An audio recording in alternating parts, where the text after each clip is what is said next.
2 தினங்களுக்கு முன்பு திருநெல்வேலி மாவட்டத்தில் நாங்குநேரி சட்டமன்ற தொகுதிக்குட்பட்ட பகுதியில்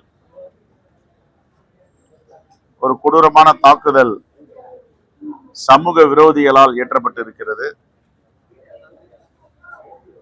தமிழ்நாட்டை சார்ந்த உள்ளூர் பகுதியை சார்ந்த ஜான் மார்க் என்பவர் இறந்திருக்கிறார்.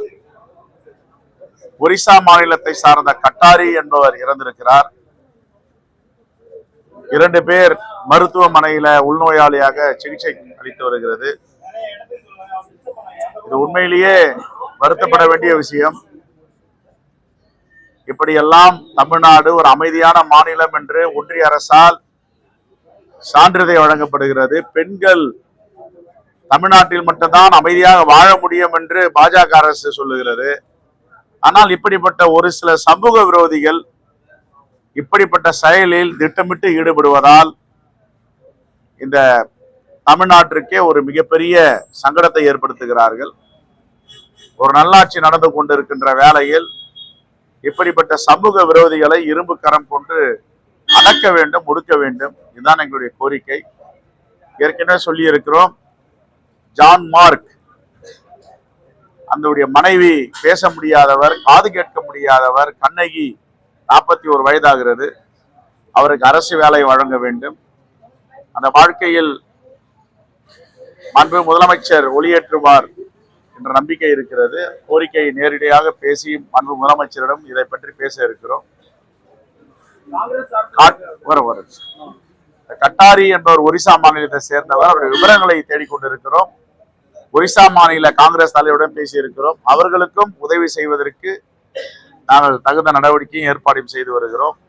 காங்கிரஸ் கட்சியின் சார்பாக ஜான் மார்க் குடும்பத்திற்கு 5 லட்சம் ரூபாய் அறிவித்திருக்கிறோம். அதே போன்று தமிழ்நாடு காங்கிரஸ் கமிட்டியின் சார்பாக 5 லட்சம் ரூபாய் நிதி அளிக்கப்படும். எவ்வளவு நிதி அளித்தாலும் போன உயிருக்கு சமமாகாது, திரும்பி வரப்போவதில்லை. இருந்த போதெல்லாம் அந்த குடும்பங்கள் எந்தவித ஆதாரமும் இல்லாமல் ஏழை எளிய மக்கள் வாழ்ந்து கொண்டிருக்கிறார்கள் என்ற அடிப்படையில அவர்களுக்கு கொடுத்திருக்கிறோம். இங்கே உள்நோயாளியாக இருக்கின்ற ஜான்சன் மற்றும் நெல்சன் கணேசன், இந்த இருவருக்கும் உள்நோயாளியாக இருக்கிறார்கள். அவர்களுக்கு காங்கிரஸ் பேர் இயக்கத்தின் சார்பாக 1 லட்சம் ரூபாய் அளிக்க இருக்கிறோம். நாளை டிடி எடுத்து எங்களுடைய பாராளுமன்ற உறுப்பினர், சட்டமன்ற உறுப்பினர், மாவட்ட தலைவர் அளித்து நாளை வந்து இவர்களுடன் சேர்ப்பதற்கு ஏற்பாடு நடந்து கொண்டு இருக்கிறது. இது போன்று எந்த இடத்திலும் தமிழ்நாட்டில் சம்பவங்கள் நடக்கக்கூடாது. அப்படி இந்த நடவடிக்கை இருக்க வேண்டும். சாதி தெரியாத, இனம் தெரியாத, மொழி தெரியாத மக்கள் எல்லாம் தமிழ்நாட்டில் வாழ்ந்து கொண்டிருக்கிறார்கள். எங்கெங்க இருந்தோ வருகிறார்கள். வந்தாரை வாழ வைக்கும் தமிழகம் என்று சொல்லுவோம். ஆனால் ஒரு சில சமூக விரோதிகள் இப்படிப்பட்ட செயலில் ஈடுபடுவதால் எவ்வளவு பெரிய சங்கடங்கள் ஏற்படுகிறது என்பதை நாம் அறிவோம். ஆகவே காவல்துறை இப்படிப்பட்ட சக்திகளை அடையாளம் கண்டு இரும்பு கரம் கொண்டு அடக்க வேண்டும். எந்தவித சலுகையும் எந்தவித முகாந்திரமும் இல்லாமல் அவர்களை விட்டுவிடக் கூடாது என்பதுதான் எங்களுடைய கோரிக்கை.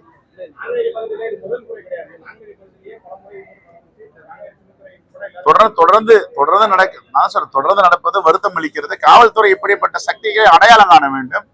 எங்கெங்கெல்லாம் இது ஏற்கனவே பதட்டமான பகுதி, எங்கெங்க பிரச்சனைகள் இருக்கும் பொழுது இவர்களை ஆய்வு செய்து, சில பேர்லாம் வந்து சென்னையில பாத்தீங்கன்னா, இங்க சென்னையிலேயே இருக்கக்கூடாதுன்னு அங்க இருக்கிற சென்னை காவல்துறை ஆணையாளர் அருண் சொல்றாரு. பல ரவுடிகள் சென்னையிலே கிடையாது, மாற்று மாநிலத்துல போய் வசிக்கிறாங்கன்ற செய்திகள் வருது. அதே மாதிரி திருநெல்வேலியுடைய மாவட்ட சரக காவல்துறை இப்படிப்பட்ட சமூக விரோதிகள், ரவுடி லிஸ்ட்ல இருக்கிறவங்களாம் பட்டியலிட்டு அவர்களை கண்காணிக்கவும், அவர்கள் இது போன்ற செயலில் ஈடுபடாமல் திருந்தி வாழ்வதற்கு ஏதாவது முயற்சித்து கவுன்சிலிங், அவர்களுக்கு ஆலோசனை வழங்க வேண்டும். இதுதான். எவ்வளவு வழக்குகள் போட்டாலும் இது தொடர்ந்து நடந்து கொண்டிருக்கு. முற்றுப்புள்ளி வைக்க வேண்டும். இதுதான் எங்களுடைய கோரிக்கை.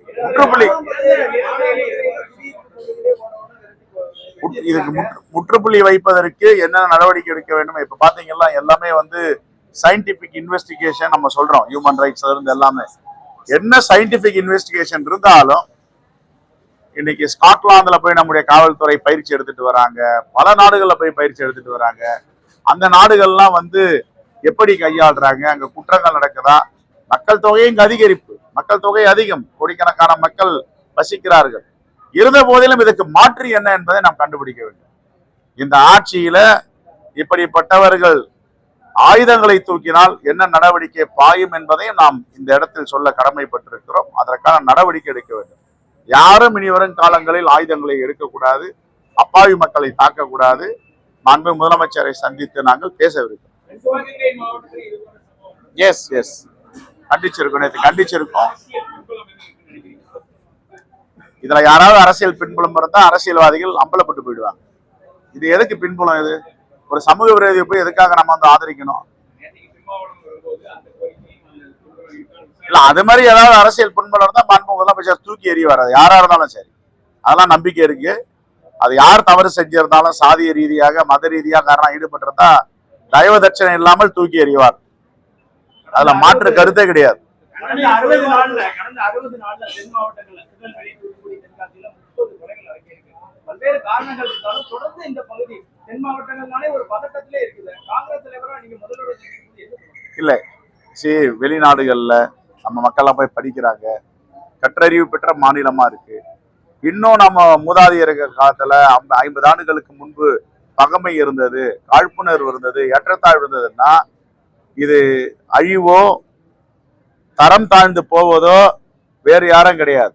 யார் இதை செய்யறாங்களோ அவர்களும் அவர்களுடைய பகுதியும் அவருடைய குடும்பத்தை சார்ந்தவங்க தான். ஒரு தாய் தந்தை ஒரு மகனை பெற்றெடுக்கிறார்கள் என்றால் என்னுடைய மகன் தலை நிமிர்ந்து வாழ்வான். அவன் சமூக விரோதி அப்படின்னு சொன்னா, அப்பாவி மக்களை வெட்டுகிறான்னு சொன்னா எவ்வளவு பெரிய அந்த தாய் தந்தைக்கு தலைகுனிவு. அந்த தாய் தந்தை எந்த முகத்தை வச்சுட்டு அங்க நடமாட முடியும்? ஒரு குடிமகனும் தாய் தந்தைக்கு சிறப்பு சேர்க்க வேண்டும், மண்ணுக்கு சிறப்பு சேர்க்க வேண்டாம். அந்த அநாகரிகமான சமூக விரோத செயலில், சட்டத்துக்கு விரோத செயலில் ஈடுபடக்கூடாது. இதான் என்னுடைய வேண்டுகோள். ஒருத்த கத்திய தூக்கணும்னா இப்ப நீங்க சொல்றீங்க 3-4 சம்பவம் நடந்திருக்கு. இதை கண்காணிக்கணும். ஒரு சம்பவத்திலே கண்காணிச்சு இதை தடை செய்யணும். அதுக்கு கூட மாற்று நடவடிக்கை எடுக்கணும். நம்ம காவல்துறை தமிழ்நாட்டை பொறுத்த வரைக்கும் திறமையானவர்கள் தான். அதுவும் இந்த ஆட்சியில யாரும் அவங்களை கையெல்லாம் கட்டி போடல. எப்படி நடக்கணும் அப்படி நடக்கணும்னு சில பேர்லாம் வந்து ராஜினாமா பண்ணிட்டே போயிடுற காலங்கள்லாம் உண்டு. அதனால நான் என்ன சொல்றேன்னா, திருநெல்வேலி காவல்துறை இன்னும் அவங்க யூனிட், ஃபெசிலிட்டிஸ், டெக்னாலஜி எல்லாம் இம்ப்ரூவ் பண்ணி இப்படிப்பட்ட செயல்கள் எங்கும் நடக்கக்கூடாது, கண்காணிக்கணும். இந்த கிராமத்துல பதட்டம் இருக்கா, ஒருத்தன் ஒரு 9 பேர் 10 பேர் குடிச்சிட்டு 3 வண்டியில வரானா, எங்க வரான், லோக்கல் ஸ்டேஷன்ல அலர்ட்டா இருக்கு. என்ன சொல்ல போனா அந்தந்த local station officer, inspector fix பண்ணணும். உன்னுடைய எல்லையில் கொலைகள் நடந்தாலும் தவறு இருந்தாலும் இதுதான் ரெஸ்பான்சிபிலிட்டி. உளவுத்துறை அவங்களையும் பிக்ஸ் பண்ணணும். இதான் எங்க வேண்டுகோள். கண்காணிக்கிறது இன்னும் தீவிரமா கண்காணிக்கணும். ஒருத்தன் நல்லா பைக்ல போறான், நல்லவன் மாதிரி இருக்கான், பேண்ட் ஷர்ட் போட்டிருக்கான், அவன் பார்த்தா அவன் அழகா இருக்கான், கத்தி எடுத்து போய் வெட்டுறான், அவன் தாயை வெட்டுறான், தந்தையை வெட்டுறான்னா என்ன காரணம்? அது இதுக்கெல்லாம் காரணம் போதை. இந்த போதை எங்க இருந்து வருது? தமிழ்நாட்டில் உற்பத்தி ஆகிற போதையாது. கான்வா ஏர்போர்ட்ல இருந்து, குஜராத்ல இருந்து கிருஷ்ணாபட்டினம் வந்து, உங்களுக்கு தெரியும். முந்திரா ஏர்போர்ட் எங்க இருக்கு? குஜராத்ல இருக்கு. கான்லா ஏர்போர்ட் எங்க இருக்கு? குஜராத்ல இருக்கு. எல்லா வெளிநாட்டு போதை பொருளும் அதானி உடைய துறைமுகத்துல இறங்குது. கட்டுரைலாம் அங்க அனுமதிக்கிறது இல்ல. இருங்க, அது யாருடைய மாநிலம்? யாருடைய மாநிலம்? அது பிரதமருடைய மாநிலம். பிரதமருடைய மாநிலம் பாஜக ஆட்சி. அங்கிருந்து என்ன பண்றாங்க, நீங்க தமிழ்நாட்டை போய் சீரழிங்க, ஆந்திரா போய் சீரழிங்கன்னு அனுப்பிச்சு விடுறாங்க. கிருஷ்ணாபட்டினத்துல தமிழ்நாட்டுக்கு வருது. இதை யார் கண்காணிக்கணும்? மத்திய உளவுத்துறை கண்காணிக்கணும். மத்திய உளவுத்துறை வேற மாநிலத்திலிருந்து இங்க விட்டுட்டு போதை கலாச்சாரம் அதை விடுறத பாஜக தான். பிக்ஸ் பண்ணுங்க பாஜகவும் பிரதமரையும். இது ஒரு துக்கமான நிகழ்ச்சிக்கு வந்திருக்கோம். இங்க அரசியல் வேண்டாம் பிளீஸ்.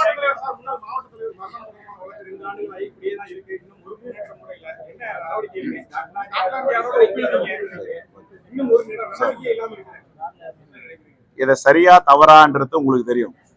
நடவடிக்கை உங்களுடைய மாவட்ட போலீஸ் எப்படி நடத்துறாங்கன்னு தெரியும். இங்க இதை சரியா கண்டுபிடிக்க முடியல. சிபிசிஐடி விசாரிச்சுட்டு இருக்காங்க. இதே சிபிஐ தான் அண்ணன் கே என் நேருடைய தம்பி ராமஜெயம் நடத்திட்டு இருக்காங்க. ஆட்சி யாருடைய ஆட்சி? திமுக ஆட்சி. இறந்து போனவர், கொலை உண்டவர் யாரு? கொலை செய்யப்பட்டவர் யாரு? மூத்த அமைச்சர், 3வது அமைச்சரா இருக்கிற அண்ணன் கே என் நேருடைய தம்பி ராமஜெயம். அதுலயே கொஞ்சம் சங்கடங்கள் இருக்கு. கிட்ட போறாங்க முடியல. அதுக்காக யாரையும் அப்பாவி பிக்ஸ் பண்ண முடியாதுல்ல. அதான் சயின்டிபிக் இன்வெஸ்டிகேஷன் பண்ணிட்டு இருக்காங்க. அது சில நேரங்கள்ல சொல்ல முடியாது, சில இடத்துல நெருங்குறாங்க. அங்க துப்பு சரியான தகவல் இல்லை. அதனால கரெக்ட். ஒரு ஒரு ஒரு ஒரு நம்ம காவல்துறை மூலம் ஆளுங்கட்சியில இருக்கிறவங்கள பிடிச்சி உள்ள போடுறாங்க. மாண்பு முதலமைச்சர் ஃப்ரீ ஆண்டு கொடுத்திருக்காரு காவல்துறைக்கு. எத்தனை திமுக ஒன்றிய செயலாளர்லாம் உள்ள பிடிச்சி போட்டிருக்காங்க உங்களுக்கு தெரியும்ல. அதனால நான் என்ன பொறுத்த வரைக்கும் மாண்பு முதலமைச்சர் மிகவும் நேர்மையாக தெளிவாக இருக்கிறார். அதுல இந்த இவர் தவறு செய்யறாரு அவர் தவறு செய்யறான்றதெல்லாம் அவரெல்லாம் பாகுபாடெல்லாம் பார்க்கணும்.